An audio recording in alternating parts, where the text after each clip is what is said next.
Oromiyaa Harargee ona Cinaaqsan keessatti liyyuu haayilii Somaalee haleellaa gaggeessuun uummata nagaa qeerraa buqqaasaa jiraachuun dhaga'ame.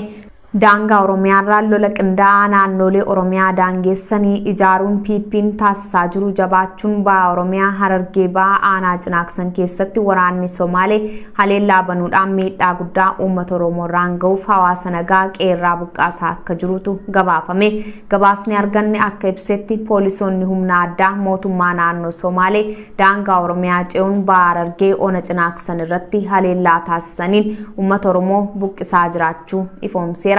Qabsoo bilisummaa Oromoo injifachuu akka tarsiimoo waayitawaatti dhimmatti ba'aa kan tureef jiru mootummaan kallattii maraan lola Oromoo irratti kallattii fi al-kallattiin bane jabeessuun daangaawwan Oromiyaa maraarraan uummanni akka qe'eerraa buqqa'u kan buqqee deeggarsa dhabee miidhama dabalataaf akka saaxilamu taasisuun irra deddeebiin dhaga'amaa jira.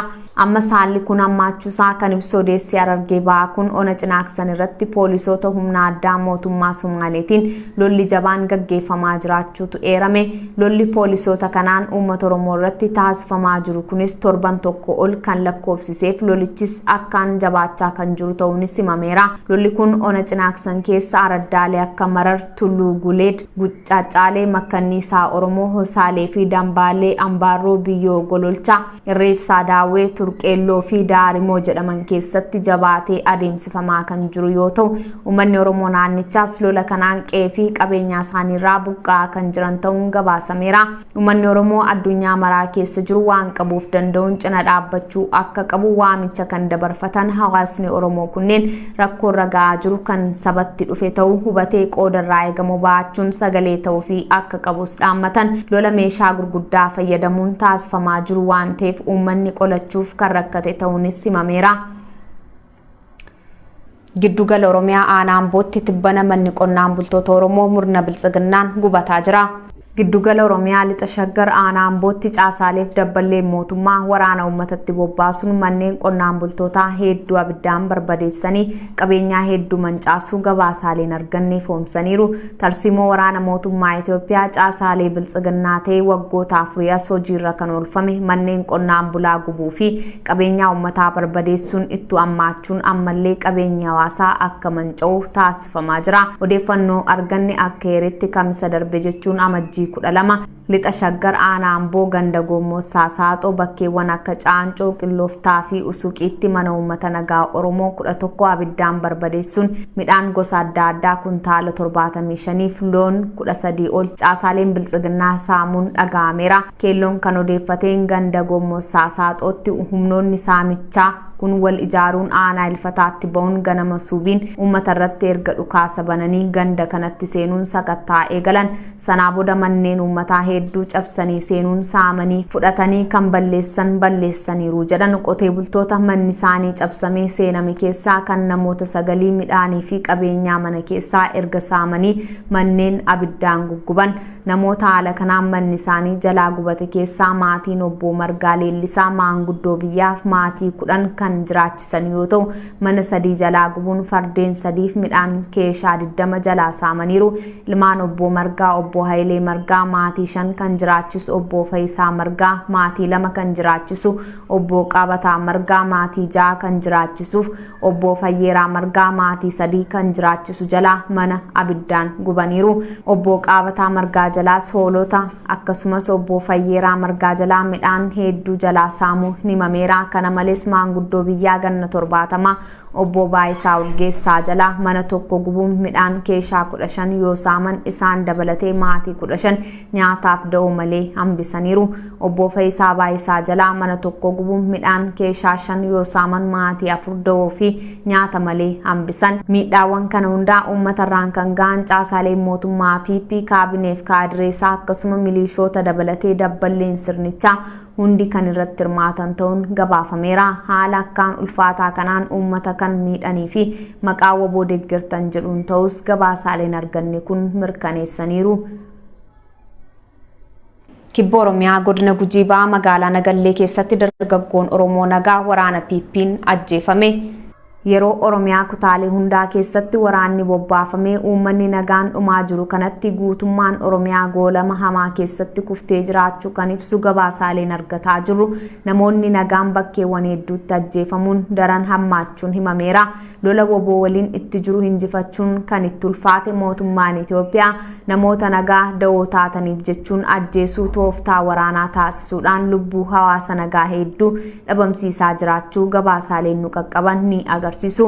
Maanguddoorraa hanga daa'imaatti maqaa deeggartoota woboo jedhuuf ni soortan jedhuun dararaa irraan gahaa kan jiru uummanni Oromoo kallattii maraan ajjeechaa gara jabinaan guuteef saaxilamaa jira. Biyyattii keessatti nama ajjeesuun akka seeraan eeyyamametti ilaalamuurraa haalli kun akka furmaatan argannillee taasifamuun hanga ammaallee bakkoota hedduutti namoonni ajjeefamuun itti fufeera.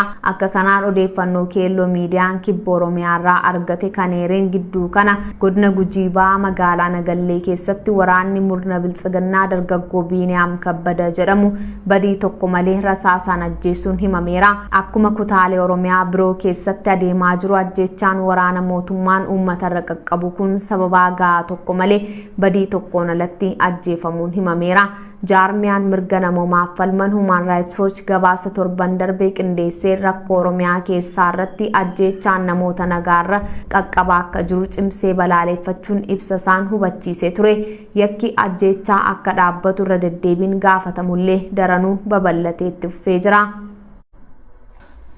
Giddugala Oromiyaa lixa Shaggar keessatti dargaggoo Oromoo tokko murni biltsiginnaa ajjeesan. Caasaalee fi waraanni mootummaa Itoophiyaa lola hawaasa nagaatti banan jabeessuun Oromiyaa bakkeewwan adda addaa keessatti ajjeechaa gara jabinaan guute raawwachuu cimsanii itti fufan. Tibbana giddugala Oromiyaa bakkeewwan hedduutti manneen uummataa waraana mootummaan gubataa kan jiraniif namni nagaa hedduunis ajjeefamaa akka jiran gabaasni nuti arganne kun ni ifoomsa. Akka kanaan amajjii 12 bara 2023 lixa Shaggar aanaa Coobii ganda qorichaa Koottichaatti dargaggoo Bookee Garramuu jedhamu rasaasaan waraanni mootummaa ajjeesuu isaanii keelloo miidiyaa odeeffateera. Akka odeeffannoon arganne eeretti waraanni mootummaa Itoophiyaa hawaasa nagaatti bobbaase kanneen sirnicha tiksuuf socho'an ganama subiin uummata ganda qorichaa yaa'uun shororkaaf dhukaasa banuu isaanii ibsee uummata lubbuu fi baafachuuf baqatu irratti meeshaa adda addaa fayyadamuun waraana banuutu himame. Dhukaasa isaan namoota harka duwwaa jiran irratti banan kanaan dargaggoo Bookee Garramoo mataarra rukutuun ajjeesan jedha odeeffannoon arganne. Dargaggoon Oromoo ajjeefame kun nama nagaa hawaasa biratti naamusa qabuuf jaallatamu ta'uus himameera. Haalli ajjeechaa dargaggoo kanarra ga'e duula Oromoo dhabamsiisuu jedhuun banameen waanuma Oromoo ta'e qofaaf kan ajjeefame ta'uu eere gabaasni arganne kun.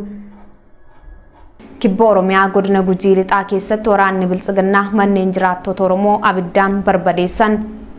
Oromiyaa haala walfakkaataa keessummeessaa kan jirtu caasaaleen mootummaa bakkoota hedduutti haala walfakkaataan uummata dararaa jiraachuu gabaasaaleen ifoomsu.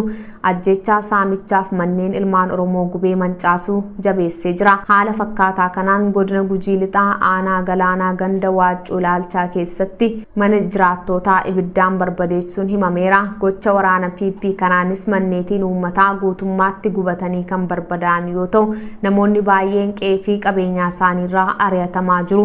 Gadadoof saaxilamaniirus. Hawaasa beelaaf gadadoof kan saaxilaa jiru caasaaleen PP deeggaraa wobooti maqaa jedhuun ilmaan Oromoorraan dararaa fakkaataa hin qabne geessisaa jiran.